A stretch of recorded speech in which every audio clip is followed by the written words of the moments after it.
কালকে হাসবেন্ড তার শাশুড়ি মায়ের জন্য কস্তুরী থেকে কস্তুরীর ফেমাস যে কচু পাতা বাটা চিংড়ি হয় সেটা এনেছিল। আজকে লাঞ্চে সেটাই মা গরম করেছিল। আমারও বেশ সর্দি হয়েছে বলে আমিও মায়ের থেকে একটু ভাগ বসালাম। তো সেই কচু পাতা বাটাটা দিয়ে মেখে লেবুটা চিপে ভালো করে ভাতটা মেখে আমার তো এখনই জিভে জল আসছে।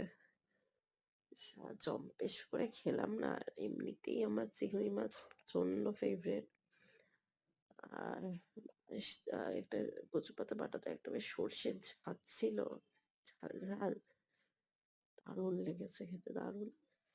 আর সাথে আজকে বাড়িতে মা ওই ডিমের অমলেট করে তরকারি করেছিল ঝাল ঝাল করে, সর্দি হয়েছে বলে বলেছিলাম ঝাল ঝাল করতে, তো সেটাও একটা খেলাম।